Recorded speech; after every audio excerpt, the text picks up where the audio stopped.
दर्शक बंधुओं, क्या आप जानते हैं पितृपक्ष की यह एक खास कहानी है जिसे अगर कोई दिल से सुनेगा तो उसके जीवन की सारी परेशानियां और दुख हमेशा के लिए खत्म हो जाएंगे। यकीन नहीं होता तो अंत तक हमारे साथ बने रहिए, क्योंकि यह कहानी आपके लिए है। नमस्ते दोस्तों, हर हर महादेव। दोस्तों, आज हम आपको एक ऐसी अनसुनी और अद्भुत कहानी सुनाने वाले हैं जिसके बारे में कहा जाता है कि जो भी इसे श्रद्धा से सुनेगा उसके जीवन से सारी कठिनाइयां दूर हो जाएंगी और उसे पितरों का आशीर्वाद प्राप्त होगा। हमारे धर्म ग्रंथों में पितृपक्ष का बहुत महत्व बताया गया है। यह वह समय है जब हमारे पूर्वज, हमारे पितर हमारे पास आते हैं और हमारी श्रद्धा, हमारा प्यार और हमारी भक्ति स्वीकार करते हैं। कहते हैं इस समय किया गया छोटा सा पुण्य भी बहुत बड़ा फल देता है। आपने देखा होगा कि कई लोग खूब मेहनत करते हैं, पैसा भी कमाते हैं, बड़े बड़े घर भी बनाते हैं, लेकिन फिर भी उन्हें मन का चयन नहीं मिलता। जब तक हमारे पितर खुश नहीं होते तब तक असली सुख और शांति जीवन में नहीं मिल सकती। इसीलिए हमारे ऋषियों ने हमें सिखाया है कि पितृपक्ष में तर्पण करें, जल अर्पित करें और पिंडदान करें। शास्त्रों में लिखा है कि अगर कोई श्रद्धा से पितरों की महिमा वाली कथा सुनता है तो उसे पितरों का आशीर्वाद मिलता है। यह आशीर्वाद इतना शक्तिशाली होता है कि इंसान की सारी मुश्किलें, दुख और तकलीफें दूर हो जाती हैं। घर में खुशहाली और सुख समृद्धि आ जाती है। आज हम आपको वही पावन कहानी सुनाने वाले हैं। यह केवल एक कहानी नहीं है, बल्कि गहरी आस्था और विश्वास का प्रतीक है। इसे सुनते सुनते आप महसूस करेंगे कि आपके अंदर की सारी नकारात्मकता खत्म हो रही है और आपके जीवन में शांति और उजाला आ रहा है। लेकिन इस कथा को शुरू करने से पहले मैं अपने सभी भाई बहनों और श्री राम भक्तों से निवेदन करता हूं कि इसे पूरा सुने। अधूरी कहानी कभी नहीं सुननी चाहिए, क्योंकि अधूरी कथा अधूरी आहुति की तरह होती है, जो पुण्य की जगह दोष बन जाती है। अगर आप सच्चे सनातनी हैं और आपके दिल में श्री राम के लिए सच्चा सम्मान है तो नीचे कमेंट में जरूर लिखें जय श्री राम, क्योंकि जहां श्री राम का नाम लिया जाता है वहां बुराई खत्म होती है और धर्म की जीत होती है। तो चलिए प्यारे दर्शकों, अब बिना देरी किए इस पावन कथा की शुरुआत करते हैं। आकाश में मंद मंद सुर लहराते हैं। श्री कृष्ण कमल पर विराजमान हैं, मंद मुस्कान लिए, और तभी नारद जी अपनी वीणा बजाते हुए वहां आते हैं। नारद जी हाथ जोड़कर कहते हैं, हे माधव, हे युगों युगों के स्वामी, मेरी एक जिज्ञासा है, क्या आप समय देंगे? श्री कृष्ण कहते, आइए नारद, आपके लिए तो सदैव समय है। बताइए क्या प्रश्न लेकर आए हैं आज? नारद जी उत्सुक होकर बोले, प्रभु, आपने संसार में धर्म की स्थापना की, मनुष्यों को कर्म का मार्ग दिखाया, पर मेरी जिज्ञासा है, जब कोई जीव पाप करता है, अधर्म करता है, तो उसे उसके कर्मों का दंड कैसे और कब मिलता है? क्या वह इसी जन्म में भुगतता है या अगले जन्मों में? श्री कृष्ण गंभीर होकर कहा, नारद, यह प्रश्न बड़ा गढ़ है। हर जीव के कर्म उसके पीछे चलते हैं, चाहे वह जन्मों का चक्र क्यों ना पार कर ले। कोई यह समझे कि उसने छुपकर पाप कर लिया और दंड नहीं मिलेगा तो यह उसकी भूल है। नारद जी मंद मुस्कान के साथ बोले, प्रभु, क्या आप मुझे कोई कथा सुनाकर इस रहस्य को स्पष्ट कर सकते हैं? श्री कृष्ण हाथ उठाते हुए मंद मुस्कुराते हुए बोले, अवश्य नारद जी, सुनो, मैं तुम्हें एक कथा सुनाता हूं कि कैसे एक विधवा स्त्री को एक बंदर ने गर्भवती कर दिया और यह सब उसके कर्मों का फल था।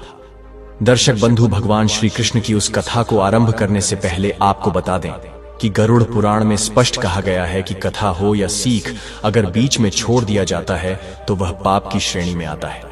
तो आपसे निवेदन है कि वीडियो को अंत तक पूरा देखें, और अगर आप एक सनातनी हैं तो वीडियो को लाइक करके चैनल को सब्सक्राइब जरूर कर लें।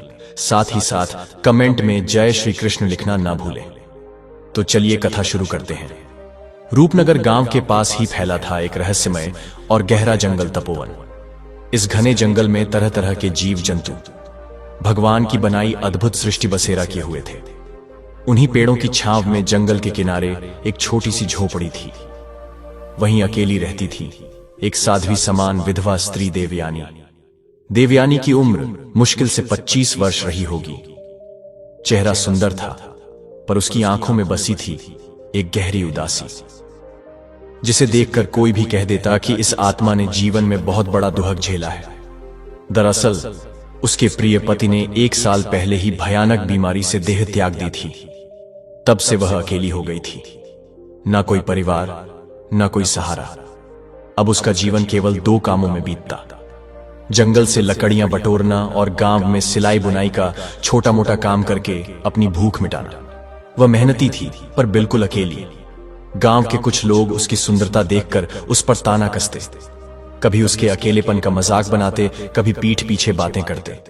पर देवयानी सब सह लेती, क्योंकि हे भक्तों, इस संसार की यही रीत है। लोग दूसरों की मजबूरी को कमजोरी समझ लेते हैं। जब मनुष्य अकेला होता है सब उसे चोट दे जाते हैं, पर जब वह रोता है तब कोई पास नहीं आता। देवयानी ने किसी की बात का कभी जवाब नहीं दिया। उसके लिए जीवन अब बस यही था, रोज की जरूरतें पूरी करना और हर दिन जैसे तैसे काट देना। एक दिन की बात है, देवयानी तपोवन के भीतर लकड़ियां इकट्ठा कर रही थी। तभी एक पेड़ की ऊंची डाल से एक बड़ा सा बंदर कूदा और सीधा उसके सामने आकर बैठ गया। अचानक आई इस बंदर को देखकर वह चौंक गई। हाथ में पकड़ी लकड़ियां गिरते गिरते बची।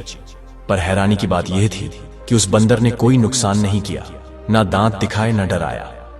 वह बस चुपचाप उसकी ओर देख रहा था, जैसे कोई खोई हुई चीज पाली हो। देवयानी ने धीरे से उसकी ओर देखा और कांपती आवाज में बोली, तू कौन है? क्या चाहता है मुझसे? बंदर कुछ नहीं बोला, बस धीरे से सिर झुका दिया। उसकी आंखों में अजीब सी समझदारी झलक रही थी, मानो वह उसकी हर बात जानता हो। देवयानी हल्की मुस्कान ले आई और अपने काम में लग गई। बंदर वहीं बैठा रहा, उसकी हर बात देखता रहा। जब देवयानी लकड़ियां बांधने लगी, वह बंदर पास आ गया और बिना बोले उसकी मदद करने लगा। देवयानी चौंक गई, पर डर की जगह उसके मन में आश्चर्य भर गया। उसने पहली बार किसी बंदर को इतने शांत और समझदार तरीके से मदद करते देखा था। लकड़ियों का गट्ठर बंध चुका था। देवयानी ने झुककर बंदर के सिर पर प्यार से हाथ फेरा और मुस्कुराकर बोली, तू तो बहुत समझदार है। अब वह बंदर रोज आने लगा। कभी वह जंगल से मीठे फल लाकर उसकी झोपड़ी के बाहर रख देता, कभी उसके छोटे मोटे कामों में हाथ बटा देता। दोपहर की धूप हो या शाम की ठंडी हवा, वह हमेशा उसके पास बैठा रहता, जैसे कोई पुराना साथी लौट आया हो। देवयानी के जीवन में धीरे धीरे प्रभु की कृपा से एक नई रोशनी आने लगी। उसके होठों पर जो मुस्कान खो गई थी वह फिर लौटने लगी। उसके भीतर जो खालीपन था वह भरने लगा। वह अब दिन गिनकर नहीं काटती थी, वह अब सच में जीने लगी थी, क्योंकि भगवान ने उसके जीवन में एक नया साथी भेज दिया था, उसके दुखों को हरने और उसके अकेलेपन को मिटाने के लिए। समय बीतता गया और वह बंदर, जिसे देवयानी ने अपने मन में प्रेम से विभांशु नाम दे दिया था, अब उसके जीवन का एक सजीव हिस्सा बन चुका था। जब भी देवयानी उदास होती, विभांशु ऐसी प्यारी हरकतें करता कि उसके चेहरे पर मुस्कान खिल उठती। और जब कभी वह खुद को अकेला महसूस करती, विभांशु चुपचाप आकर उसके कंधे से अपना सिर सटा देता, जैसे प्रभु का कोई दूत कह रहा हो, मैं हूं ना, चिंता मत कर। अब देवयानी उसे केवल एक साधारण बंदर नहीं समझती थी, वह उसके लिए परिवार जैसा एक दिव्य साथी बन गया था, जिसे भगवान ने उसके जीवन में भेजा था। एक रात की बात है, चांदनी अपने पूरे उजाले में आकाश को नहला रही थी। दूध जैसी रोशनी चारों ओर बिखरी हुई थी। देवयानी अपनी झोपड़ी के बाहर बैठी उस चांदनी को देख रही थी और पास ही एक पेड़ की डाल पर विभांशु चुपचाप उसकी ओर देख रहा था। उसकी आंखों में एक विचित्र शांति और अपनापन चमक रहा था। देवयानी ने ऊपर देखा और मुस्कुराकर धीरे से पूछा, तू मेरे साथ हमेशा रहेगा ना? बिना कोई आवाज किए विभांशु उस डाल से कूदा और सीधा उसके पैरों के पास आकर बैठ गया। देवयानी ने अपने दोनों हाथों से उसे उठाया, गोद में बिठाया और प्रेम से उसके सिर पर हाथ फेरने लगी। उस रात पहली बार इतने वर्षों के बाद देवयानी को अपने अकेलेपन का कोई एहसास नहीं हुआ। फिर एक दिन की बात है, अचानक देवयानी की तबीयत बिगड़ गई। उसे तेज बुखार चढ़ गया था। वह कांपती हुई अपनी छोटी सी झोपड़ी के भीतर लेटी रही। बाहर तपोवन का वन शांत था, लेकिन झोपड़ी के भीतर बेचैनी पसरी हुई थी। उसके पास कोई मनुष्य नहीं था जो पूछता कैसी हो। लेकिन भक्तों, याद रखिए, जब कोई इंसान तुम्हारे पास ना हो तब भगवान अपने दूतों को तुम्हारी सेवा में भेजते हैं। झोपड़ी के कोने में बैठा विभांशु, वह बंदर, बड़ी चिंतित आंखों से उसे देख रहा था। जैसे ही उसे एहसास हुआ कि उसकी प्रिय देवयानी ठीक नहीं है, वह तुरंत जंगल की ओर दौड़ा। एक एक पेड़ पर चढ़कर उसने सबसे अच्छे, मीठे और पौष्टिक फल इकट्ठा किए और उन्हें अपने शरीर में लपेटकर थैली की तरह वापस ले आया।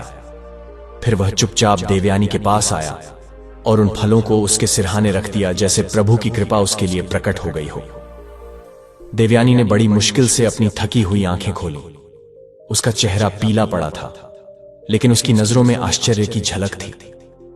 धीमी आवाज में वह बोली, तू मेरी इतनी चिंता क्यों करता है? विभांशु, विभांशु, उस भोले बंदर ने कुछ नहीं कहा, बस उसकी आंखों में गहराई से झांकता रहा। उन आंखों में कोई शब्द नहीं थे, पर एक ऐसी आत्मीयता थी जो कोई कहानियों में नहीं, केवल दिल से महसूस होती है। देवयानी ने कांपते हुए उसका हाथ थामा और अपनी आंखें धीरे से बंद कर ली। विभांशु सारी रात उसके पास बैठा रहा, जैसे कोई रक्षक, कोई प्रभु का भेजा हुआ सखा जो उसकी रक्षा के लिए धरती पर उतरा हो। कुछ दिनों बाद भगवान की कृपा से देवयानी की तबीयत धीरे धीरे सुधरने लगी। वह अब पहले जैसी होने लगी थी, पर अब उसके मन में एक नया भाव जन्म ले चुका था। वह विभांशु के बिना एक पल भी नहीं रह पाती थी, जैसे उसकी सारी दुनिया अब उसी के इर्द गिर्द घूमने लगी थी। उन दोनों का रिश्ता अब केवल इंसान और जानवर का नहीं रहा था। अब वह उसे किसी साधारण प्राणी के रूप में नहीं देखती थी। उसका साथ, उसका व्यवहार, उसकी नजरें, सब कुछ उसे बताता था कि यह कोई साधारण जीव नहीं, शायद कोई दिव्य आत्मा है जो उसकी अधूरी कहानी को पूरा करने लौटी है। फिर एक रात जब आसमान में बादल घिर आए, मूसलाधार बारिश होने लगी। तेज हवाओं से झोपड़ी हिल रही थी। देवयानी कांपती हुई अपनी झोपड़ी के भीतर सिमटी बैठी थी। तभी विभांशु चुपचाप उसके पास आकर बैठ गया। बिजली की एक चमक ने पूरे झोपड़ी को पल भर के लिए रोशन किया, और उसी रोशनी में देवयानी ने देखा विभांशु की आंखें अजीब ढंग से चमक रही थीं, जैसे उनमें अनगिनत जन्मों का रहस्य छुपा हो। देवयानी ने कांपते हुए उसके सिर पर हाथ फेरा और धीरे से पूछा, क्या तू हमेशा मेरे साथ रहेगा? विभांशु कुछ नहीं बोला, बस धीरे से उसकी गोद में सिर रख दिया। देवयानी की आंखों से आंसू बह निकले। उसने उसे कसकर सीने से लगा लिया। उस पल पहली बार उसे अपने जीवन में किसी का सच्चा साथ महसूस हुआ। उसका वह अकेलापन जो उसे भीतर से तोड़ता आ रहा था, किसी अनकहे स्पर्श से भरने लगा था। उस रात उसके भीतर पहली बार आत्मीयता की अनकही लहर उठी थी। लेकिन जैसे जैसे दिन बीतते गए, देवयानी ने अपने शरीर में अजीब बदलाव महसूस करने शुरू कर दिए। उसे मछलियों की गंध अच्छी लगने लगी, भूख पहले से ज्यादा लगती और अजीब सी थकावट उसे घेर लेती। शुरुआत में उसने सोचा शायद यह बीमारी का असर है, पर धीरे धीरे जब उसका शरीर बदलने लगा तो वह चिंतित हो गई। एक दिन वह रूपनगर की अनुभवी दाई गौरी माई के पास पहुंची। गौरी माई ने उसकी नाड़ी देखी, माथे पर हाथ रखा और धीरे से बोली, देवयानी, तू गर्भवती है। देवयानी यह सुनकर जैसे पत्थर बन गई। उसके होंठ खुले के खुले रह गए। कांपती आवाज में वह बोली, पर यह कैसे हो सकता है? मेरा तो कोई पति ही नहीं है। गौरी माई ने उसकी आंखों में गहराई से देखा और बस इतना कहा, बेटी, सच्चाई यही है। देवयानी का मन उलझन में पड़ गया। उसके भीतर डर और आशंका की लहरें उठने लगी। उसका मन दौड़ पड़ा उस रात की ओर जब बारिश में उसने विभांशु को अपनी गोद में लिया था और पहली बार अपने अकेलेपन को किसी के सानिध्य से भरते देखा था। क्या वह रात साधारण रात नहीं थी? क्या यह संभव है कि उसके गर्भ में पल रही संतान का कारण वही विभांशु है? क्या यह कोई साधारण चमत्कार नहीं बल्कि भगवान की लीला है? देवयानी की रूह कांप उठी, जैसे भीतर कोई तूफान उमड़ रहा हो। अब जब भी उसकी नजर विभांशु पर जाती, उसके मन में एक अजीब सी जिज्ञासा, डर और संकोच एक साथ उठते। वह बंदर अब भी पहले की तरह उसके पास आता, उसी स्नेह और आत्मीयता से उसकी मदद करता, उसका साथ देता।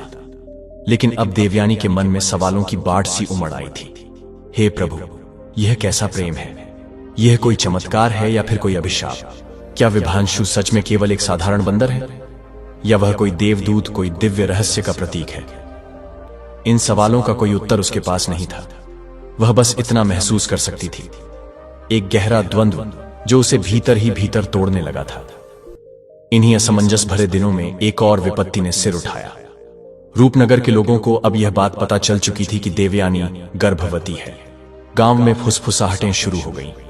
लोग कहने लगे, अकेली विधवा और अब गर्भवती, किसका पाप है यह? कोई राक्षस सपनों में आया होगा। चारों ओर से उसे घूरती निगाहें, ताने और कानाफूसी सुनाई देने लगे। लेकिन भक्तों, सच तो यह था कि देवयानी ने किसी भी पुरुष से कोई संबंध नहीं बनाया था। फिर भी यह गर्भ, यह परिवर्तन कैसे संभव हुआ? बार बार उसका मन उसी रात की ओर लौट जाता था। वही बारिश की रात, वही आत्मीयता, वही रहस्यमयी शांति। क्या सच में उसके जीवन में कोई अलौकिक घटना घट चुकी थी? एक शाम जब सूरज की आखिरी किरणें तपोवन की शाखाओं से छन कर आ रही थीं, देवयानी अपनी झोपड़ी के बाहर चुपचाप बैठी थी। उसका मन आज बहुत भारी था। पास के पेड़ की डाल पर विभांशु चुपचाप बैठा उसकी ओर देख रहा था। देवयानी ने धीरे से उसकी ओर देखा और कांपते स्वर में कहा, क्या तू जानता है कि मेरे साथ क्या हो रहा है? विभांशु ने अपनी बड़ी बड़ी आंखों से उसकी ओर टकटकी लगाकर देखा। वे आंखें आज भी वैसी ही चमक रही थीं, जैसी उस रात चमकी थी जब पहली बार दोनों के बीच एक आत्मीय रिश्ता जन्मा था। देवयानी की आंखों से आंसू बह निकले, आवाज कांप रही थी। फिर भी उसने धीरे से कह ही दिया, मैंने तुझसे प्रेम किया है विभांशु, पर यह कैसे संभव है कि तू ही मेरे गर्भ का कारण बन गया? विभांशु अब धीरे से झोपड़ी के सामने आया और चुपचाप उसके पैरों के पास बैठ गया। उसने अपना सिर उसकी गोद में रख दिया, जैसे कह रहा हो, मैं जानता हूं, पर मेरे पास भी कोई शब्द नहीं है। देवयानी ने कांपते हाथों से उसकी पीठ पर हाथ फेरा, पर उसके भीतर अब भी सवालों का तूफान चल रहा था। कोई उत्तर कहीं दिखाई नहीं दे रहा था और हर उम्मीद बस उसी के इर्द गिर्द घूम रही थी। इसी बीच रूपनगर में हलचल मच चुकी थी। गांव में यह खबर आग की तरह फैल गई थी कि देवयानी गर्भवती है। गांव के लोग जो दूसरों की परेशानियों का समाधान नहीं जानते, पर चर्चा जरूर करते हैं, अब देवयानी के बारे में कानफूसी करने लगे। अकेली विधवा और अब गर्भवती, किसका पाप है यह? कहीं जंगल का कोई भूत या राक्षस तो नहीं? कुछ ही दिनों में धर्म सभा परिषद ने बैठक बुलाई और गांव के मुखिया धीरज सिंह ने आदेश दिया कि देवयानी को पंचायत के सामने लाया जाए। पंचायत के सामने जब देवयानी खड़ी हुई तो सभी की नजरें बस उसी पर टिकी थीं, जैसे वह कोई अपराधी हो। धीरज सिंह, गांव का मुखिया, कठोर स्वर में बोला, देवयानी, सच सच बता, तेरे गर्भ का पिता कौन है? देवयानी ने सिर झुका लिया। चारों ओर कुछ पल का सन्नाटा छा गया। फिर वह धीमे स्वर में बोली, मुझे नहीं पता। पंचायत में खड़े लोग आपस में कानाफूसी करने लगे। मुखिया ने भौहें चढ़ाकर कहा, झूठ मत बोल, बिना किसी के साथ संयोग के कोई गर्व नहीं ठहरता। एक औरत बोली, जरूर किसी के साथ चोरी छुपे संबंध रहा होगा। दूसरी बोली, इज्जत मिट्टी में मिला दी इसने। देवयानी की आंखों में आंसू थे, लेकिन उसकी आवाज में अब भी एक शांत हिम्मत थी। वह बोली, मेरे जीवन में कोई पुरुष नहीं आया, पर एक बंदर है जो हर दिन मेरे पास आता है, मेरी मदद करता है, मेरे साथ रहता है। यह सुनते ही पंचायत में ठाकों की गूंज उठी। मुखिया हंसते हुए बोला, क्या कह रही है तू? एक बंदर से तुझे गर्भ ठहरा है? गांव के लोग हंस हंस कर लौटपोट हो गए, लेकिन भक्तों, देवयानी के चेहरे पर गजब की गंभीरता थी। वह बोली, मैं नहीं जानती ये कैसे हुआ, पर सच यही है कि जब से वह बंदर मेरी झोपड़ी में आया है, तभी से मेरा जीवन बदल गया है। उसकी बातें सुनकर गांव की औरतों ने उससे बातचीत बंद कर दी। बच्चों को उसके पास जाने से मना कर दिया गया। वह अब गांव में अपवित्र और कलंकित मानी जाने लगी। उसकी झोपड़ी वीरान हो गई थी। अब उसकी दुनिया बस उसका गर्भ और उसका साया बन चुका विभांशु था। देवयानी का मन और बेचैन रहने लगा। वह रातों को जागती रहती, अपने पेट पर हाथ फेरती, भीतर से उस शिशु की गति को महसूस करती, लेकिन उसका दिल डरा हुआ था, असमंजस में घिरा था। एक दिन की बात है, विभांशु धीरे धीरे झोपड़ी के पास आया, चुपचाप उसके पास बैठ गया और अपना सिर देवयानी के घुटनों पर रख दिया। देवयानी ने उसकी आंखों में झांका और कांपती आवाज में पूछा, क्या तू मुझसे कुछ छिपा रहा है? विभांशु की आंखों में कुछ पल के लिए हलचल हुई और फिर उसकी आंखों से आंसू टपकने लगे। देवयानी सन्न रह गई। तू रो रहा है? वह फुसफुसाई। विभांशु ने धीरे से उसका हाथ पकड़ लिया। उस स्पर्श में एक गहरा अपनापन, एक अनकही आत्मीयता थी, मानो भगवान ने दोनों को जोड़ दिया हो। लेकिन इससे पहले कि देवयानी कुछ और समझ पाती, विभांशु अचानक उठ खड़ा हुआ और बिना कुछ कहे तेजी से तपोवन की ओर भाग गया। देवयानी ने पीछे से पुकारा, विभांशु रुक, कहां जा रहा है? लेकिन विभांशु पलट कर नहीं देखा। वह जंगल की गहराइयों में खो गया। देवयानी वहीं बैठी रह गई।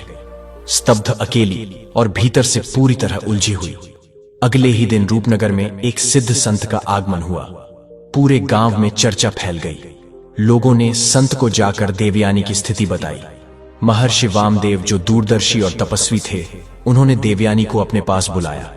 उन्होंने उसकी आंखों में गहराई से देखा और गंभीर स्वर में पूछा, बेटी, तेरे गर्भ में जो पल रहा है वह कोई साधारण शिशु नहीं है। बता, क्या तुझसे कोई पशु जुड़ा है? देवयानी ने सिर झुकाते हुए धीरे से कहा, एक बंदर मेरे जीवन में आया था। वह मेरा सहारा बना, मेरी चिंता करता, लेकिन अब वह चला गया है। महर्षि वामदेव ने लंबी सांस ली और शांत स्वर में बोले, बेटी, वह कोई साधारण बंदर नहीं था। वह एक दिव्य आत्मा थी जो एक आर्षी के श्राप के कारण बंदर के रूप में जन्मा था।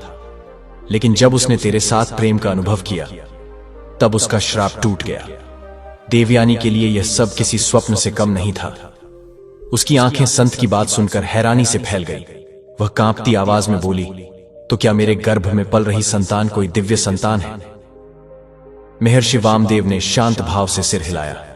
हां बेटी, यह कोई साधारण जन्म नहीं है। यह संतान मनुष्य और पशु के बीच जन्मे प्रेम की अद्भुत संतान है। लेकिन याद रख, इस दिव्यता के साथ एक बड़ा संकट भी जुड़ा है। देवयानी के चेहरे पर चिंता की लकीरें उभर आई। उसने भय भरे स्वर में पूछा, कैसा संकट महाराज? संत ने गहरी सांस ली और गंभीर आवाज में बोले, बेटी, यह संतान विशेष शक्ति लेकर जन्म लेगी, पर उसी शक्ति को पाने के लिए अंधकार की ताकतें जाग उठेंगी। वे इसे नष्ट करने का प्रयास करेंगी। तुम्हें अपनी संतान की हर हाल में रक्षा करनी होगी, चाहे तुम्हें अकेले ही क्यों न लड़ना पड़े। देवयानी की आंखों में डर था, आशंका थी, लेकिन अब उसमें एक नई दृढ़ता भी जाग चुकी थी। उसने कांपते स्वर में पूछा, लेकिन विभांशु, वह कहां गया? क्या वह अब कभी नहीं आएगा?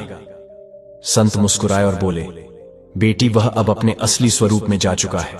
उसने जो प्रेम का अनुभव किया, उसी से उसका श्राप समाप्त हो गया। अब वह देवत्व को प्राप्त कर चुका है। लेकिन जब संकट आएगा, वह अवश्य लौटेगा। इन शब्दों ने देवयानी के मन में विश्वास का दीप जला दिया। समय बीतता गया। देवयानी का गर्भ अब आकार लेने लगा था। गांव के लोग अब भी उसे तिरस्कार और शक की नजरों से देखते थे। पर अब देवयानी की चाल में डर नहीं था। उसमें एक आंतरिक शक्ति थी। वह जान चुकी थी कि अब वह केवल एक मां नहीं, बल्कि एक रक्षक भी है। एक दिन की बात है। देवयानी अपने पुराने काम में लगी थी। तपोवन से लकड़ियां इकट्ठा कर रही थी। जंगल में हवा शांति से बह रही थी। पर अचानक वहां एक अजीब सी आवाज गूंजी। देवयानी ने देखा, एक विशाल काला नाग उसके सामने फन फैलाए खड़ा था। उसकी आंखों में भयानक चमक थी और जीभ बार बार बाहर आ रही थी। देवयानी डर के मारे पीछे हटने लगी, पर नाग धीरे धीरे उसकी ओर सरकने लगा। उसने कांपते हुए आंखें बंद कर ली। तभी अचानक एक हवा का झोंका चला। पत्ते जोर से हिले और उसी के साथ एक तेज छलांग की आवाज आई। देवयानी ने आंखें खोली तो देखा वही विभांशु, लेकिन अब वह पहले जैसा नहीं था। उसकी आंखों में दिव्य तेज था। वह सीधा नाग की ओर कूदा और अपने दोनों हाथों से उसे जोर का धक्का दिया। नाग फुफकारता हुआ पीछे हटा और फिर एक तेज आवाज के साथ अंधकार में विलीन हो गया।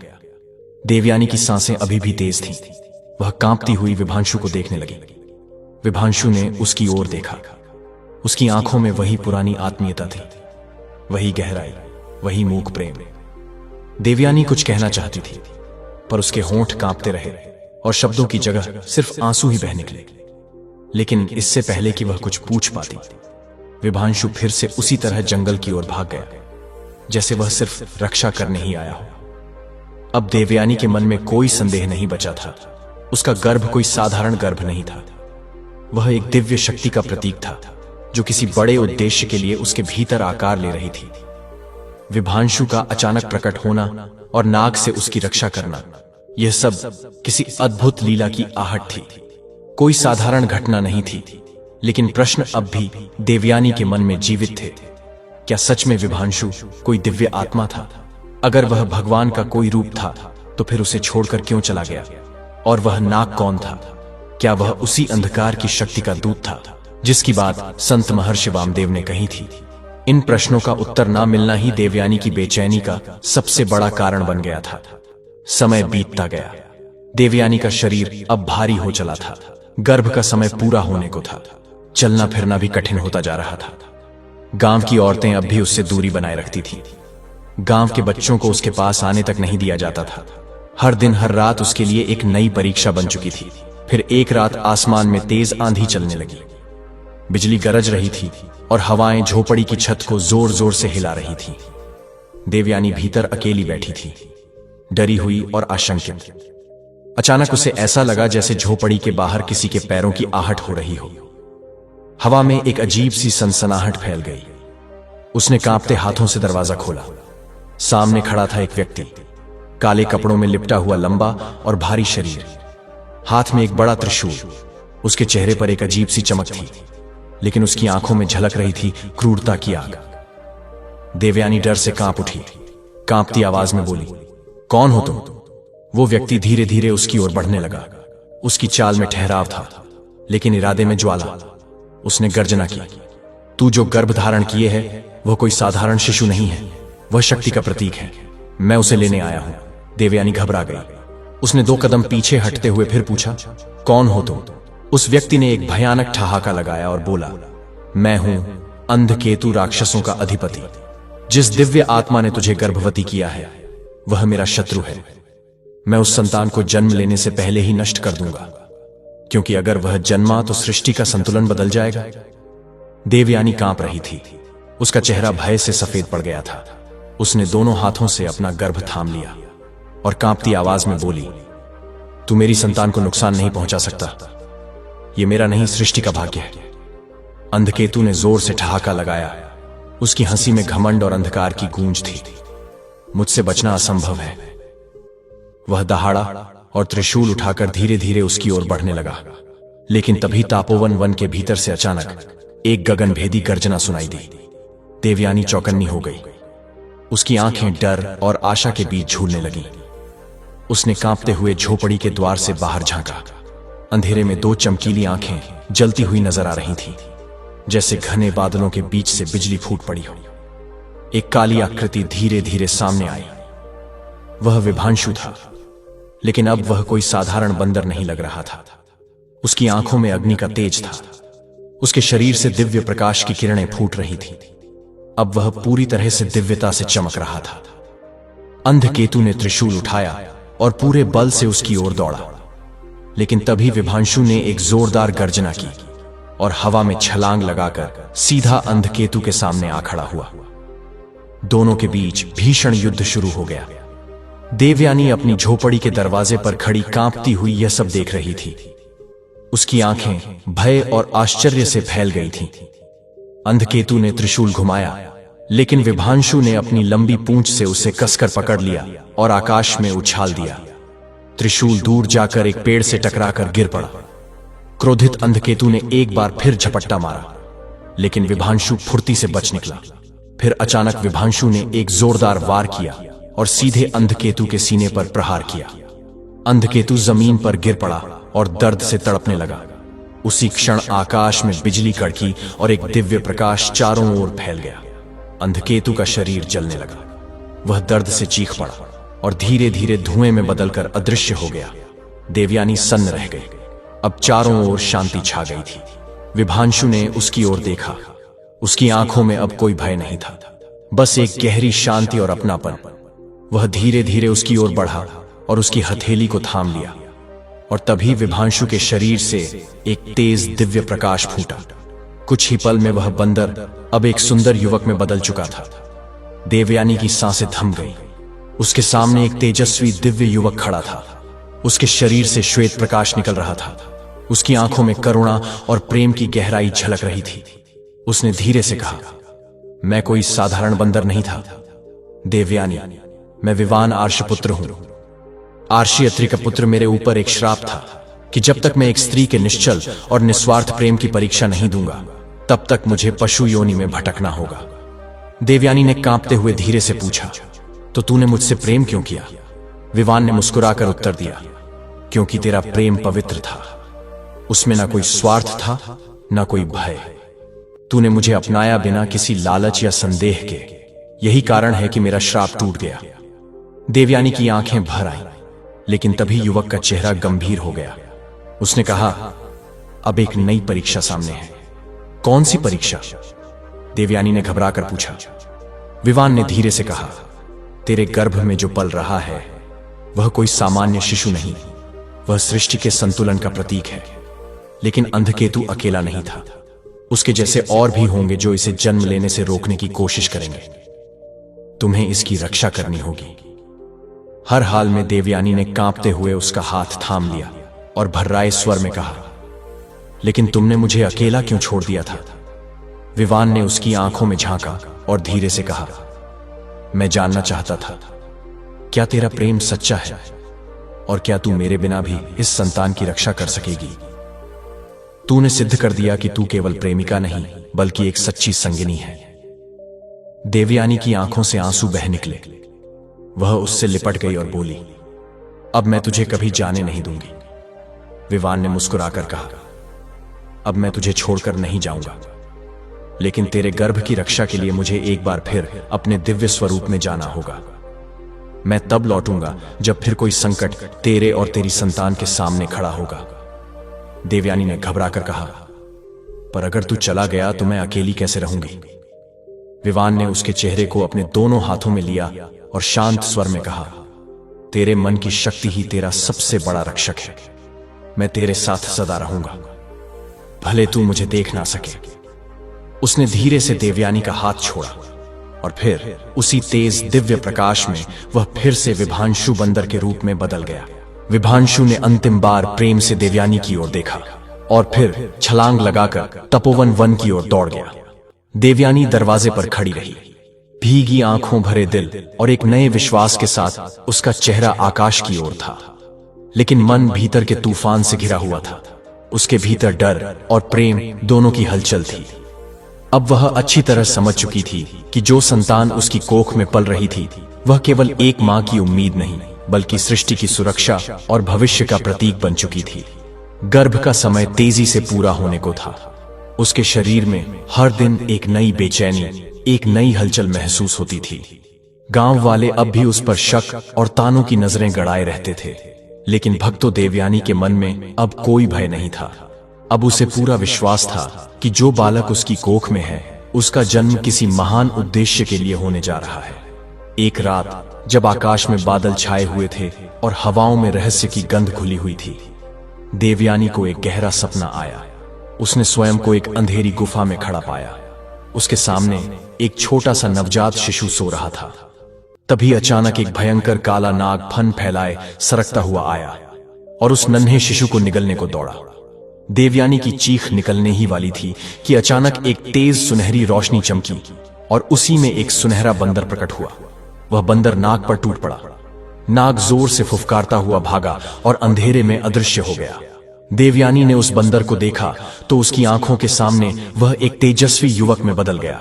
युवक ने उसकी ओर देखकर बस इतना कहा, अब समय आ गया है, तुझे अपने भाग्य का सामना करना होगा। देवयानी की नींद खुल गई। उसका दिल जोर जोर से धड़क रहा था। उसने अपनी हथेली अपने पेट पर रखी और महसूस किया शिशु की हरकतें तेज हो रही थीं। उसने खुद से कहा, अब समय बहुत निकट है। अगली सुबह गांव में एक अजीब सी घबराहट फैल चुकी थी। आकाश में काले बादल छा गए थे। सूरज की रोशनी जैसे कहीं छुप गई थी। पेड़ों की शाखाएं जोर जोर से हिलने लगी थी। हवा तेज चल रही थी और पक्षी घबराकर इधर उधर उड़ने लगे थे। देवयानी बाहर आई तो देखा गांव की सीमा पर एक भयावह आकृति खड़ी थी। उसकी आंखें जलती अंगारों जैसी थी। वह कोई और नहीं, अंधकेतु था। उसने दहाड़ते हुए कहा, मैं लौट आया हूं और इस बार तेरे गर्भ की संतान को मैं इस दुनिया में आने ही नहीं दूंगा। देवयानी ने उसकी आंखों में सीधे देखते हुए कहा, तू चाहकर भी मेरी संतान को नुकसान नहीं पहुंचा सकता। अंधकेतु जोर से हंसा, तू एक अकेली नारी और मैं अंधकार का स्वामी, तू मेरा क्या बिगाड़ेगी? देवयानी ने अपने पेट पर हाथ रखते हुए शांति से कहा, इस गर्भ की रक्षा कोई साधारण शक्ति नहीं कर रही, इसके रक्षक स्वयं देव हैं। गुस्से से पागल अंधकेतु ने अपने त्रिशूल को उठाया और पूरे बल से उसकी ओर फेंक दिया। देवयानी ने आंखें बंद कर ली, लेकिन उसी क्षण एक गर्जना गूंजी। उसने आंखें खोली तो देखा विभांशु सामने खड़ा था। उसकी आंखों से आग की ज्वाला निकल रही थी। वह बिजली की तरह उछला और हवा में त्रिशूल को पकड़ लिया। फिर उसी गति से उसने त्रिशूल को वापस अंधकेतु की ओर फेंका। त्रिशूल सीधा जाकर उसके सीने में घुस गया। अंधकेतु दर्द से चिल्लाया, पर अपनी अंधशक्ति से त्रिशूल को निकाल लिया और फिर विभांशु पर हमला किया। विभांशु ने आकाश की ओर देखा और जोर से गर्जना की। तभी आकाश से एक दिव्य प्रकाश उतरकर उसके शरीर में समा गया। वह स्वर्णिम तेज से चमकने लगा। उसके सिर पर एक दिव्य मुकुट प्रकट हुआ और उसके चारों ओर एक प्रकाश का मंडल बन गया। वह दहाड़ा, अब तेरा अंत निश्चित है अंधकेतु, अब तू इस धरती पर नहीं रहेगा। अंधकेतु ने चीखते हुए कहा, तू मुझे नहीं मिटा सकता। विभांशु ने एक लंबी छलांग लगाई और सीधा उसके सिर पर प्रहार किया। अंधकेतु का शरीर जलने लगा। उसने विभांशु को पकड़ने की कोशिश की, लेकिन विभांशु ने उसे हवा में उछाल दिया। उसी क्षण आकाश से एक दिव्य वज्र गिरा और सीधा अंधकेतु के शरीर पर आ गिरा। क्षण भर में वह धुएं में बदलकर राख हो गया। अब चारों ओर फिर से शांति फैल गई। विभांशु धीरे धीरे देवयानी के पास आया। उसकी आंखों में अब कोमलता और शांति थी। उसने देवयानी का हाथ थामा और कहा, अब तुझे अपने भाग्य का साक्षात्कार करना है। उसी पल देवयानी को तेज प्रसव पीड़ा हुई। वह जमीन पर बैठ गई। विभांशु ने उसके सिर पर प्यार से हाथ रखा और तभी देवयानी को लगा जैसे एक दिव्य ऊर्जा उसके भीतर समा रही हो।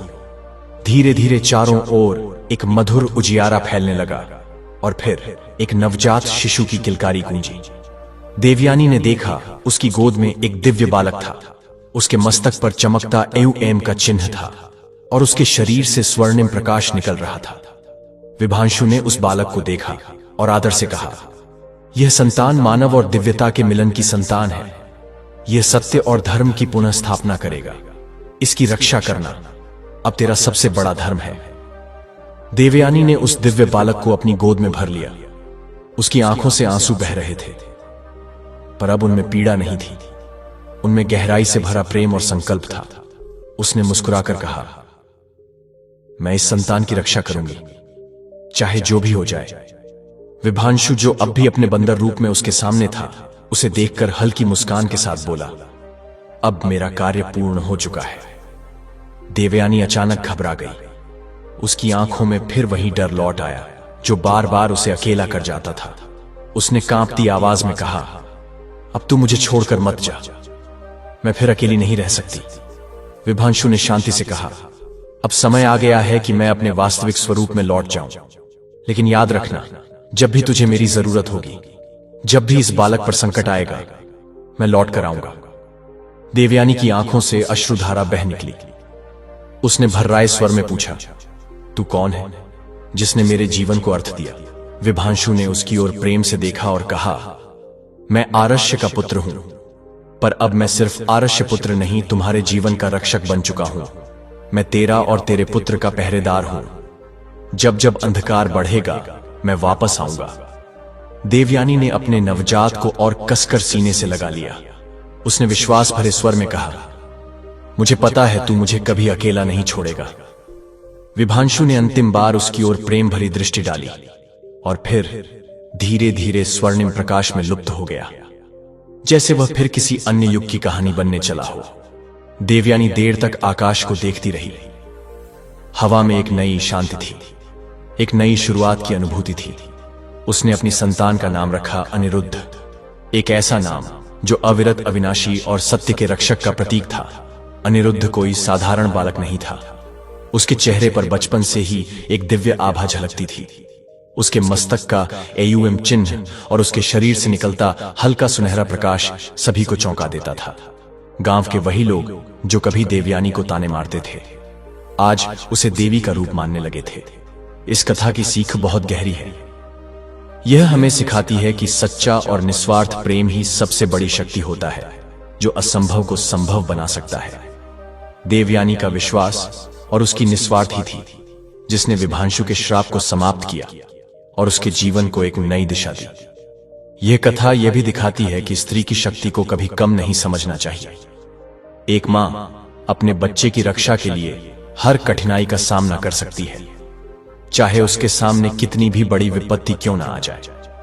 हर आत्मा का जन्म किसी उद्देश्य के लिए होता है और हर बच्चे के भीतर कोई ना कोई दिव्यता छुपी होती है। यह हमें विश्वास दिलाता है कि ईश्वर हर संकट में हमारी सहायता के लिए होते हैं, चाहे हमें उनका रूप दिखाई दे या ना दे। अंत में यह भी सिखाता है कि बुराई चाहे कितनी भी बड़ी क्यों ना लगे, सत्य, धर्म और प्रेम की विजय निश्चित होती है। अंधकार भले ही बार बार लौटे, लेकिन रोशनी की एक किरण उसे मिटाने के लिए हमेशा तैयार रहती है। दर्शक बंधु, आगे भगवान श्री कृष्ण कहते हैं, मनुष्य अपने कर्मों का फल अवश्य भोगता है, चाहे वह इस जन्म में मिले या अगले जन्म में। कर्मों से कोई नहीं बच सकता। आगे भगवान श्री कृष्ण कहते हैं, हे नारद जी, अब मैं आपको एक और कथा से यह भी स्पष्ट करना चाहूंगा कि जैसे को तैसा कैसे मिलता है। तो ध्यान से सुनो। यह कथा प्राचीन समय की वह पावन घड़ी थी जब एक घने वन में सपेरों का एक छोटा सा झुंड यात्रा कर रहा था। हे प्रभु, उन सपेरों के चरण भी तुम्हारी लीलाओं से अछूते नहीं रहे। वे सुनसान जंगल से गुजरते हुए एक विशाल छायादार वृक्ष की छाया में जा बैठे विश्राम करने को। उस वृक्ष के नीचे सांपों का एक विशाल बिल था और सपेरों में से एक ने पहचान लिया कि यहां अवश्य कोई सर्प मिलेगा। प्रभु की माया देखो, सपेरों का काम ही सांप पकड़ना था। तो उन्होंने सोचा, क्यों ना इस बिल को खोद कर देखा जाए। सबने मिलकर विचार किया और खुदाई शुरू कर दी। तभी उस बिल से एक भयंकर काला नाग बाहर निकला। सपेरों ने तत्परता से उसे पकड़ लिया और अपने पिटारे में बंद कर लिया। फिर वे उस पिटारे को साथ लेकर चलने लगे। कुछ दूर जाने पर उन्होंने सोचा, क्यों ना इस नाग का विष निकाल लिया जाए। जब उन्होंने पिटारा खोला, हे नाथ, क्या देखा! उस पिटारे में नाग के स्थान पर एक अत्यंत सुंदर और दिव्य नौलखा हार रखा हुआ था। सभी सपेरे अचंभित रह गए, पर साथ ही आनंदित भी हुए। वे सोचने लगे, प्रभु, हमने तो सांप पकड़ा था, यह दिव्य हार कहां से आ गया? फिर उन्होंने कहा, चलो अच्छा हुआ, यह हार राजा धर्मपाल को भेंट करेंगे, बदले में अच्छा धन मिलेगा। हे भगवान, देखो उनकी योजना। सपेरे राजा के महल में पहुंचे। उस समय दरबार सजा हुआ था। राजा और मंत्रीगण सभी विराजमान थे। सपेरे भीतर आए, राजा को प्रणाम किया। राजा ने आदर से उन्हें बैठने को कहा और आने का कारण पूछा। सपेरे बोले, महाराज, हम साधारण सपेरे पर आपके लिए एक अनुपम भेंट लाए हैं, ऐसा हार जो आपकी महारानी के गले की शोभा बढ़ा देगा। राजा ने उत्सुक होकर कहा, दिखाओ कैसा हार लाए हो। सपेरों ने पिटारा खोला और हार दिखाया। दरबार में सभी लोग चकित रह गए। ऐसा अद्भुत हार उन्होंने पहले कभी नहीं देखा था। राजा ने पूछा, कहां से लाए यह? सपेरे बोले, महाराज, यह हमें मार्ग में मिला और हमने सोचा कि इसे आपके चरणों में अर्पित कर दें। राजा ने कहा, हम इस भेंट को स्वीकार करते हैं, रानी बहुत प्रसन्न होंगी। फिर राजा ने मंत्री को आदेश दिया कि सपेरों को उचित इनाम देकर विदा किया जाए। सपेरे प्रसन्न होकर धन लेकर चले गए और राजा वह टोकरी अपने पास रख ली। दिन भर राजा दरबार में अपने राजकाज में लगे रहे और जब शाम हुई तो वे टोकरी लेकर महल की ओर चले। महल में पहुंचकर उन्होंने महारानी से कहा, प्रिय, आज तुम्हारे लिए एक अनुपम उपहार लाया हूं, देखकर तुम्हारा हृदय खिल उठेगा। रानी मुस्कुराकर बोली, महाराज, ऐसा क्या लाए हैं? राजा ने हंसते हुए टोकरी आगे बढ़ा दी। नहीं मानती तो स्वयं देख लो। हे प्रभु, जब रानी ने पिटारा खोला तो आश्चर्य में पड़ गई। उसमें एक अद्भुत तेजस्वी बालक लेटा हुआ था। बालक के मुख पर अलौकिक तेज था, मानो स्वयं ईश्वर का अंश। रानी मंत्रमुग्ध होकर बोली, महाराज, इसमें तो एक अत्यंत सुंदर बालक लेटा है। राजा चकित होकर बोले, नहीं रानी, इसमें तो नौखा हार था। यह बालक कहां से आ गया? राजा को विश्वास नहीं हुआ तो स्वयं पिटारा देखने लगे। वास्तव में राजा का आश्चर्य और आनंद उस क्षण ठहरने का नाम ही नहीं ले रहा था। जब उन्होंने उस छोटे से दिव्य बालक को देखा, उनके मन में एक ही भावना उमड़ रही थी, यह बालक कोई साधारण नहीं, स्वयं भगवान की कृपा का वरदान है। राजा और रानी, जो वर्षों से संतान के लिए व्याकुल रहते थे, हमेशा दुखी मन से प्रभु को याद करते थे, आज उस परम आनंद में डूब गए कि उनके आंगन में प्रभु ने अपने हाथों से एक संतान भेज आज उस परम आनंद में डूब गए कि उनके आंगन में प्रभु ने अपने हाथों से एक संतान भेज दी। राजा और रानी दोनों ने मिलकर प्रण किया, हे प्रभु, यह पुत्र तूने हमें दिया है, अब यह हमारा ही नहीं, तेरी ही धरोहर है और हम इसे अपने पुत्र की तरह प्रेम देंगे, उसका लालन पालन करेंगे। उन्होंने मन ही मन संकल्प किया कि किसी को यह बात नहीं पता चलनी चाहिए कि जो 9 लाख हार उन्हें दरबार में भेंट मिला था, वही प्रभु की लीला से एक सुंदर बालक बनकर उनके पास आ गया। परंतु प्रभु की माया देखो। महल की कुछ दासियां राजा रानी का वार्तालाप सुन चुकी थीं। इधर रानी ने कोमल स्वर में पूछा, महाराज कहिए तो सही, यह दिव्य बालक आपको किसने दिया? राजा ने सच्ची बात बताते हुए कहा, प्रिय रानी, दरबार में सपेरों का एक झुंड आया था। वे पिटारे में एक नौलखा हार लाए थे। पर देखो प्रभु की कृपा, जब हम महल पहुंचे वह हार इस सुंदर बालक में बदल चुका था। अब यह हमारा पुत्र है और एक दिन यह ही हमारे राज्य सिंहासन का उत्तराधिकारी बनेगा। हे प्रभु, उसी दिन से राजा और रानी ने उस बालक को हृदय से अपना पुत्र मान लिया और उसे बड़े स्नेह, प्रेम और भक्ति से पालने लगे। धीरे धीरे वह दिन आया जब राजा ने पूरे राज्य में घोषणा कर दी कि महारानी के गर्भ से एक सुंदर पुत्र ने जन्म लिया है। यह सुनकर प्रजा ने आनंद से नगर भर में उत्सव मनाया। मंदिरों में घी के दीप जले और हर ओर मंगल गीत गूंजने लगे। राजा और रानी का हृदय संतोष और आशीर्वादों से भर उठा। समय का पहिया घूमता रहा और वह बालक धीरे धीरे बड़ा होता गया, जैसे प्रभु का वरदहस्त उसके सिर पर हो। और फिर वह दिन भी आ गया जब वह सुंदर और तेजस्वी राजकुमार विवाह योग्य हो गया। एक दिन राजा ने प्रेम से रानी से कहा, प्रिय, अब समय आ गया है कि हम अपने पुत्र का विवाह कर दें और उसके जीवन में भी आनंद के रंग भर दें। रानी ने भी मुस्कुराते हुए सहमति दी। महाराज, जब सब कुछ शुभ है तो फिर देरी किस बात की? जल्दी से हमारे पुत्र के लिए एक सुंदर कन्या खोजिए। हे नाथ। उसी समय राजा धर्मपाल के राज्य से लगा एक और राज्य था, राजा वीरेंद्र प्रताप का राज्य। उस राजा की एक अनुपम सुंदर कन्या थी जिसका नाम था शोभिता। जन्म के समय से ही राजा ने अपनी पुत्री को हर विद्या में निपुण बनाया था और वह 16 विद्याओं में दक्ष हो गई थी। राजा वीरेंद्र प्रताप ने सोचा, अब मेरी पुत्री विवाह योग्य हो गई है, मुझे उसके लिए उत्तम वर खोजना चाहिए। राजा ने दरबार में अपने पुरोहित को बुलाया और उसे राजकुमारी शोभिता के विवाह हेतु योग्य राजकुमार की खोज में भेजा। पुरोहित जी टीका की सामग्री लेकर निकले और कई राज्यों में घूमते रहे, पर हे प्रभु, उन्हें कहीं भी शोभिता जैसी तेजस्वी और योग्य वर नहीं मिला। प्रभु की लीला कितनी अद्भुत है। उसका हर संयोग और हर मिलन स्वयं उसकी कृपा से ही तय होता है। वह घूमते घूमते परेशान हो गए। अंत में चलते चलते राजा धर्मपाल की नगरी में पहुंच जाते हैं। राजा धर्मपाल का दरबार लगा हुआ था। अचानक से पुरोहित का दरबार में आगमन होता है। राजा धर्मपाल देखते ही समझ जाते हैं कि यह कोई ब्राह्मण है जो किसी राजा की कन्या का रिश्ता लेकर यहां आए हैं। राजा पुरोहित से पूछते हैं कि आप लोग कौन हैं और कहां से आए हैं?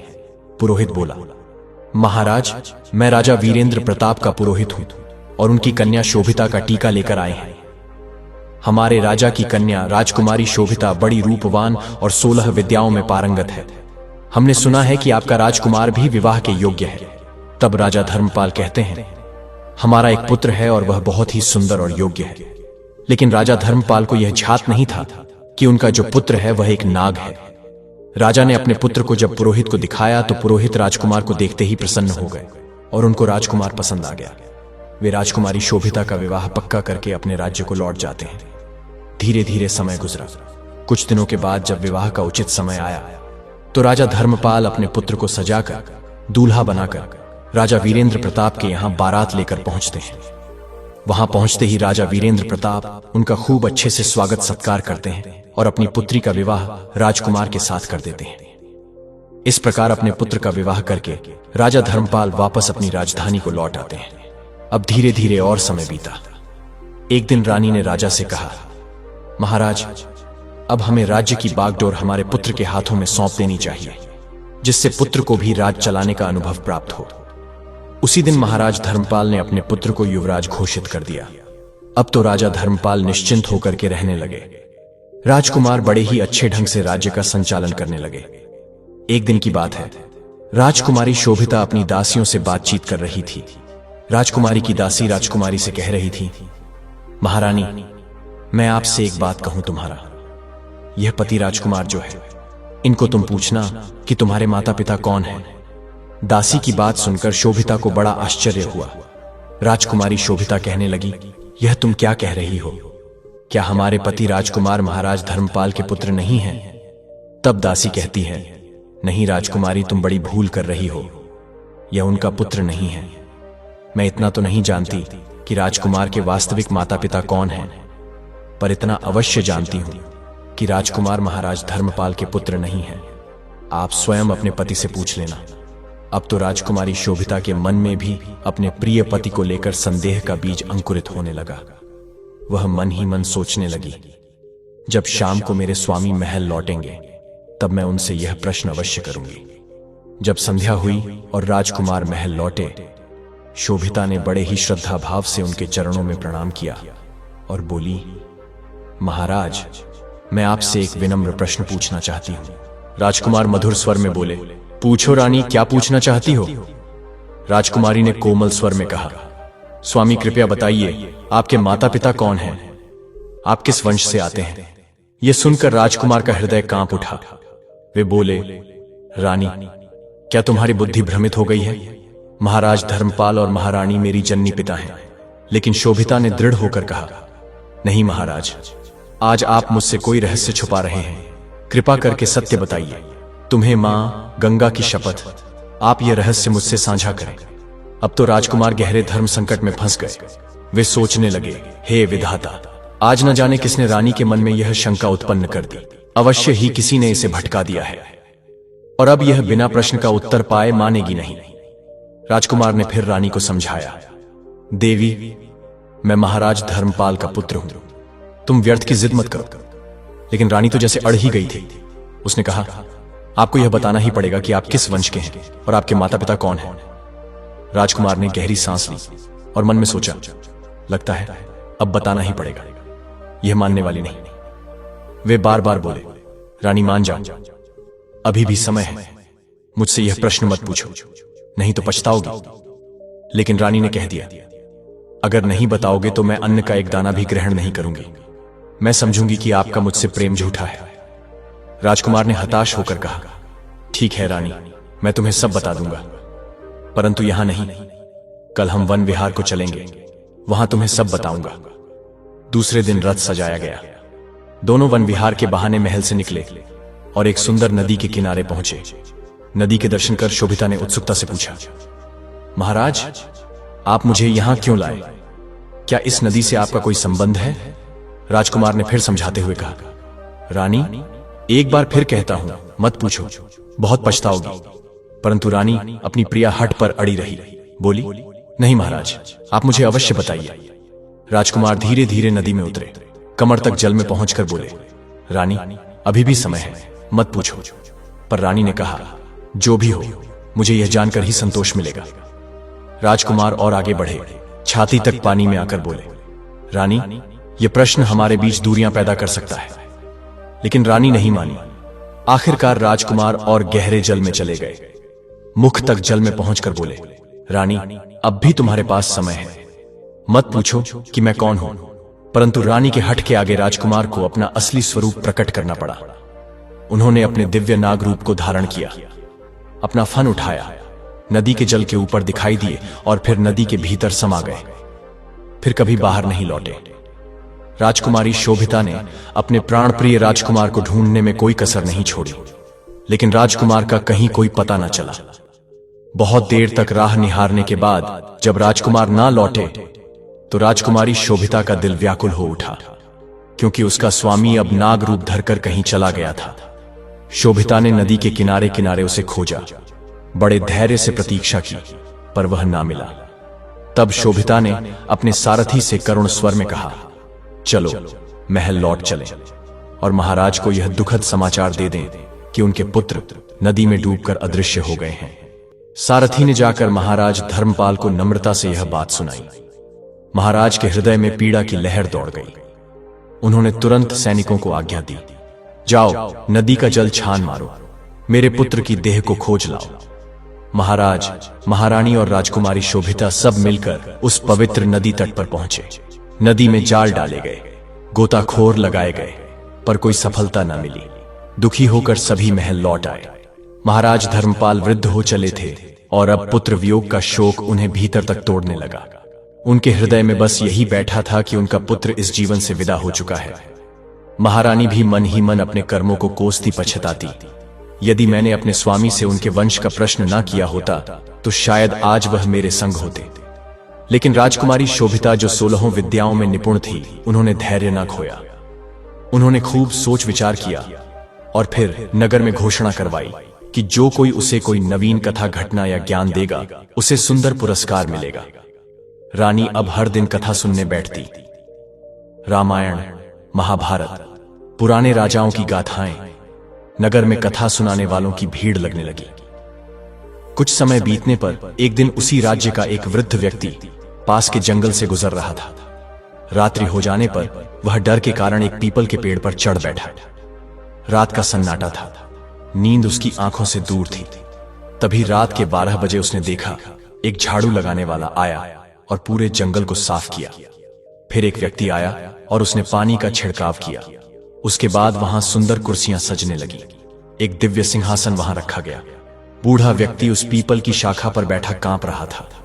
ये सब देख उसका रोम रोम भय से सिहर उठा। वह मन ही मन प्रभु से प्रार्थना कर रहा था, हे ईश्वर, आज मुझे इन अनजानों से रक्षा देना, क्योंकि वहां ऐसे ऐसे विचित्र अतिथि आने लगे थे जिन्हें देख वह और भी भयभीत हो उठा। वे बड़े विचित्र इसलिए भी दिख रहे थे क्योंकि उनका आधा शरीर सर्प का था और आधा शरीर मनुष्य का था। हे प्रभु, क्या अद्भुत दृश्य था! उनके दिव्य शरीर बड़े भयंकर लग रहे थे, पर भीतर से वे अपने स्वामी और भगवत के प्रति पूर्ण भक्ति में डूबे हुए थे। उनका दिव्य दरबार वहां सजा और जब सभी वहां आ गए तो 2 और सिंहासन लाए गए। कुछ ही देर में नागों के राजा और उनके पुत्र, जो युवराज थे, वहां विराजमान हो गए। पूरे दरबार में उनका अत्यंत सम्मान किया गया। उनके बीच विवाह की चर्चा होनी थी और जब उस राजकुमार के विवाह की बात आई तो वह चुपचाप नीचे गर्दन झुकाकर बैठा रहा। उसका हृदय जैसे दुख से भर गया। इधर वह बूढ़ा आदमी जो पीपल के वृक्ष पर चढ़कर बैठा था, भयभीत होकर सब देख रहा था। वह प्रभु का नाम लेकर सोचने लगा, हे भगवान, यह कौन लोग हैं? क्या आज मैं अपनी जान बचा पाऊंगा? घंटों तक वहां चर्चाएं चलती रहीं। अंत में दरबार समाप्त हुआ और सभी अतिथि वहां से चले गए, परंतु नागराज और उनका पुत्र उसी पीपल के वृक्ष की ओर चलने लगे। बूढ़ा आदमी कांप उठा, हे प्रभु, लगता है इन्हें पता चल गया है कि मैं यहां हूं। वह डर के मारे वृक्ष की डाली से चिपक गया। लेकिन क्या चमत्कार हुआ! नागराज का पुत्र उस वृक्ष की जड़ में बैठकर रोने लगा। उसके मुख से निकला, हाय शोभिता, हाय शोभिता। उसके आंसुओं में कितना प्रेम, कितना विरह था। बूढ़ा आदमी यह सब सुनकर प्रभु का नाम जपता रहा।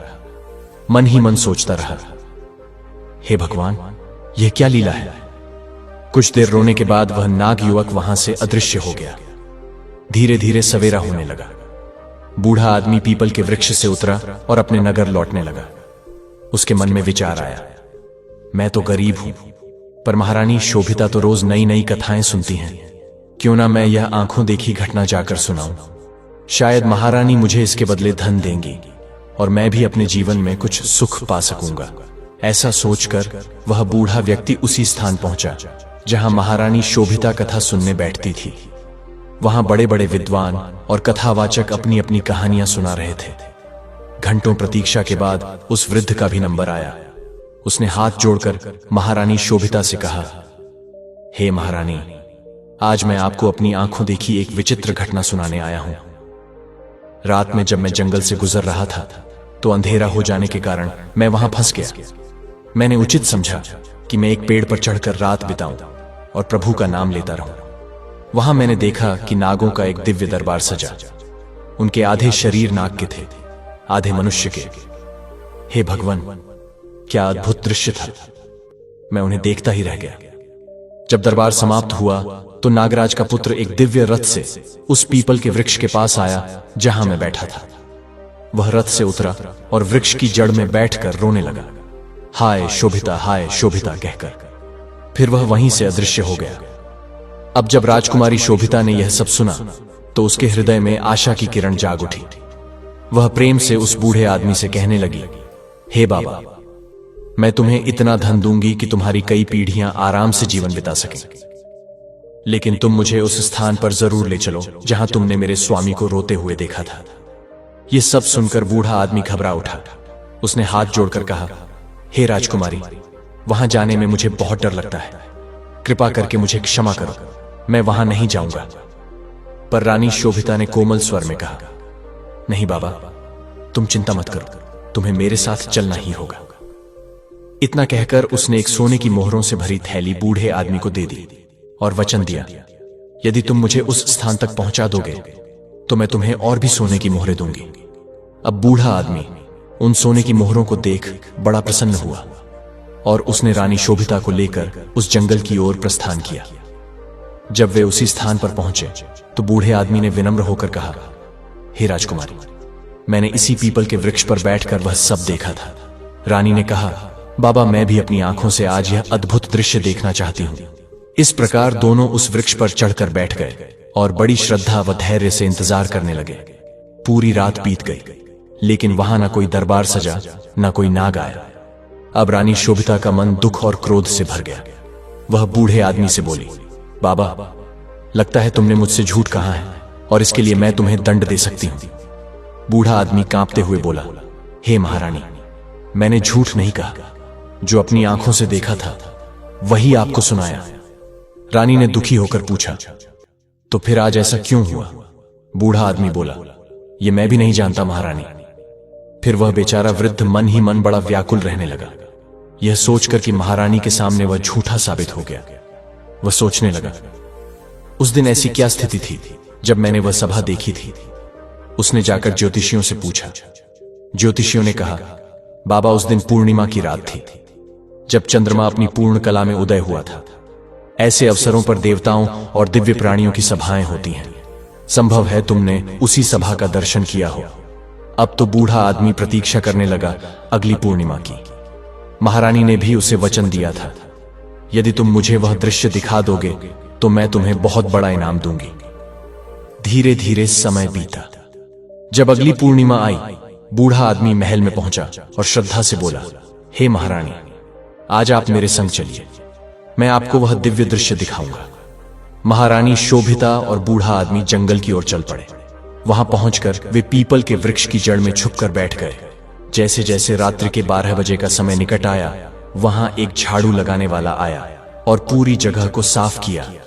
फिर एक जल छिड़काव करने वाला आया, जिसने हर जगह पवित्र जल का छिड़काव किया। थोड़ी ही देर में वहां दरबार सजने लगा। धीरे धीरे नाग लोग आने लगे, आधे शरीर मनुष्य के, आधे शरीर सर्प के। बूढ़े आदमी ने हाथ जोड़कर इशारा किया, हे महारानी, अब आप ध्यान से देखिए, यही वही दृश्य है जो मैंने उस दिन देखा था। रानी शोभिता अपनी श्रद्धा भरी आंखों से बड़े ध्यान से देख रही थी। कुछ समय बाद वहां उसका स्वामी वही राजकुमार नागूप में आया, जो नागराज का पुत्र था। आधा शरीर नाग का, आधा शरीर मनुष्य का। जैसे ही महारानी की नजर उस पर पड़ी, उसका हृदय पहचान गया, यही तो मेरा प्रिय पति है। महारानी मन ही मन सोचने लगी, हे प्रभु, अब मैं इन्हें कैसे पाऊंगी? ये मुझे कैसे मिल सकते हैं? उसने अपने मन की शक्ति और विश्वास को जोड़कर धीरे धीरे उस वृक्ष की कोठरी से बाहर निकलने की सोची। उधर बूढ़ा आदमी डर के मारे कांप रहा था। उसने रानी से कहा, महारानी, कृपा करके थोड़ा और धैर्य रखिए। 3-4 घंटे तक यह सभा चलती है। जब सभा का अंत निकट आया, सभी नाग वहां से चले गए। राजकुमार अकेला पीपल के पेड़ के नीचे बैठ गया और आंसू बहाने लगा। उसे इस रूप में देख महारानी का हृदय कांप उठा, क्योंकि उसके प्रिय का आधा चेहरा नाग का और आधा मनुष्य का था। पर अपने पति को रोते देख महारानी खुद को रोक न सकी। वह निकलकर उसके पास पहुंची और उसका हाथ पकड़ लिया। अचानक जब राजकुमार ने सामने महारानी शोभिता को देखा, वह घबरा गया। वह कहने लगा, रानी, तुम? रानी बोली, मैंने तुम्हें पाने के लिए क्या क्या नहीं किया, पर अब मैं तुम्हें कहीं जाने नहीं दूंगी। राजकुमार दुख भरे स्वर में बोला, रानी, अब बहुत देर हो चुकी है, अब तुम मुझे नहीं पा सकोगी। यहां जो सभा होती है वह मेरे विवाह के लिए होती है। मेरे पिता ने मेरी शादी की घोषणा कर दी है और तीसरी सभा में मेरा विवाह तय हो जाएगा। तब बताओ, मैं तुम्हारे साथ कैसे रह पाऊंगा? मुझे अपनी पत्नी के साथ रहना होगा। और रानी, याद है उस दिन मैंने तुम्हें कितनी बार समझाया था कि मुझसे मेरे वंश का सवाल मत पूछो। राजकुमार की बात सुनकर रानी शोभिता फूट फूट कर रोने लगी। वह बार बार अपने की पर पछताते हुए क्षमा मांगने लगी। तब राजकुमार बोला, रानी, रोने का समय नहीं है, तुम्हें एक उपाय बताता हूं। यदि तुमने उसे पूरा कर लिया तो शायद मैं तुम्हें मिल जाऊंगा। रानी बोली, जो भी उपाय होगा मैं कर लूंगी, लेकिन तुम्हें मेरे संग रहना होगा। राजकुमार बोला, रानी, अब मेरे जाने का समय हो गया है। मुझे अपने पिता के दरबार में लौटना है, पर अगली पूर्णिमा के दिन तुम यहां आकर इसी स्थान पर छुप कर बैठ जाना। जब सभा लगे और मेरे विवाह की बात चले तो तुम चुपचाप सिंहासन के नीचे से निकलकर महाराज के सामने खड़ी हो जाना और मुझे महाराज से मांग लेना। यदि महाराज ने स्वीकृति दे दी तो मैं तुम्हारा हो जाऊंगा। इतना कहकर वह नागराजकुमार वहां से अदृश्य हो गया। इधर रानी शोभिता और बूढ़ा आदमी भी अपने नगर लौट आए। रानी का मन दिन रात उदास रहने लगा।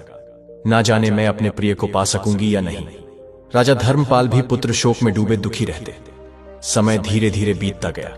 रानी शोभिता ने संकल्प कर लिया था, चाहे कुछ भी हो जाए, अगली पूर्णिमा को मैं अपने पति को लेकर ही लौटूंगी। उसने अब कथाएं सुनना भी छोड़ दिया और बस प्रतीक्षा करने लगी।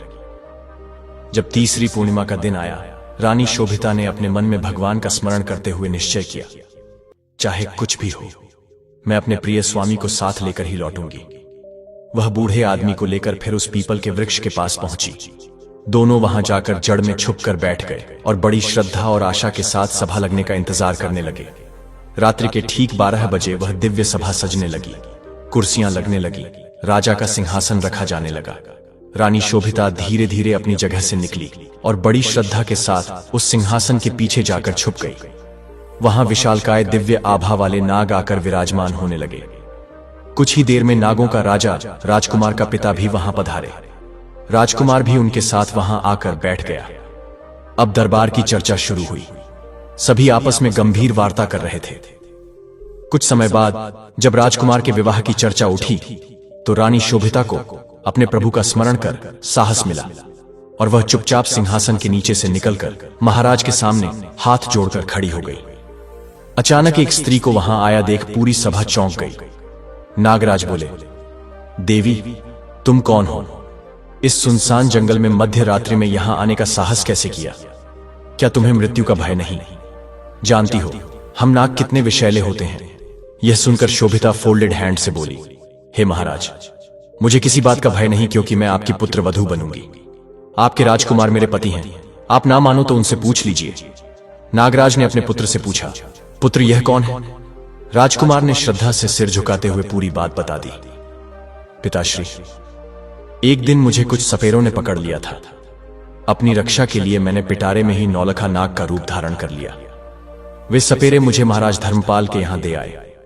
मैंने सोचा महाराज का कोई पुत्र नहीं है तो मैं उनके यहां पुत्र बन जाऊं। अपनी माया से मैंने वह रूप ले लिया और वर्षों तक उनके महल में पुत्रवत रहा। वहीं मेरा विवाह इस सुंदर रानी से हुआ। लेकिन एक दिन रानी ने जिद की मेरे वंश के बारे में जानने की। मैंने बहुत समझाया पर वह नहीं मानी। अंततः मैंने उसे अपने लोक में लाकर अपना असली स्वरूप प्रकट कर दिया और अपने परिवार में लौट आया। नागराज ने यह सुनकर गंभीर स्वर में कहा, देवी, क्या यह सच है? शोभिता ने हाथ जोड़कर कहा, हां महाराज, यही सत्य है। मेरा विवाह इन्हीं के साथ हुआ था जब यह मनुष्य स्वरूप में थे। नागराज ने अपने पुत्र को डांटा, पहले तो तुमने हमारी परंपरा के विरुद्ध पृथ्वीलोक में विवाह किया और फिर इस स्त्री को छोड़कर लौट आए। यह तुम्हारा अपराध है, इसलिए मैं तुम्हें श्राप देता हूं। जब तक यह स्त्री जीवित है तुम पृथ्वीलोक में रहकर इसके संग रहोगे। इसे छोड़ नहीं सकोगे। इसे अपनी पत्नी के रूप में स्वीकार करोगे। जिस राजा के घर तुमने पुत्र रूप लिया था उसके राज्य की सेवा करोगे। जब तक वहां का कार्यकाल पूरा नहीं होता तुम नागोक नहीं लौट सकोगे और अब मैं तुम्हारा विवाह किसी और से नहीं करूंगा। इतना कहकर नागराज ने शोभिता को उसका पति लौटा दिया। राजकुमार फिर अपने मनुष्य रूप में आ गया। रानी शोभिता और राजकुमार ने प्रणाम कर अपने पिता समान नागराज का आशीर्वाद लिया और अपनी नगरी लौट आए। जब वे महल पहुंचे उन्होंने देखा कि पुत्र वियोग में महाराज धर्मपाल का स्वास्थ्य अत्यंत गिर गया था। जैसे ही राजकुमार उनके पास पहुंचा, महाराज ने उसे देखा और हर्ष से भर उठे। उन्हें ऐसा लगा जैसे प्रभु ने स्वयं उन्हें सब दुखों से मुक्त कर दिया हो। पूरा महल आनंद और उत्सव में डूब गया। राजा साहब ने पूरे नगर में यह घोषणा करवाई कि उनका प्रिय पुत्र लौट आया है। नगर में प्रसन्नता का उत्सव मनाया गया। महाराज धर्मपाल और महारानी अपने पुत्र को पाकर हर्ष विभोर हो उठे। इस प्रकार रानी शोभिता अपने खोए हुए पति को फिर पा लेती है और दोनों बड़े प्रेम से प्रभु के आशीर्वाद में साथ जीवन बिताने लगते हैं। प्रिय भक्तों, इस अद्भुत और भक्तिमय कथा से हमें यह सीख मिलती है कि सच्चा प्रेम, धैर्य और विश्वास भगवान की कृपा से आखिरकार मिल ही जाता है। रानी शोभिता के धैर्य, प्रेम और समर्पण ने उसके बिछड़े हुए पति को फिर से उसके जीवन में लौटा दिया। मित्रों, आज मैं आपको एक ऐसी अद्भुत और पवित्र कथा सुनाने जा रहा हूं जिसे सुन लेने के बाद आपके जीवन में खुशियां ही खुशियां होंगी। शास्त्रों में लिखा है कि जो भी व्यक्ति पितृपक्ष की यह कथा श्रद्धा से सुन लेता है वह अपने जीवन में कभी दुखी नहीं होता।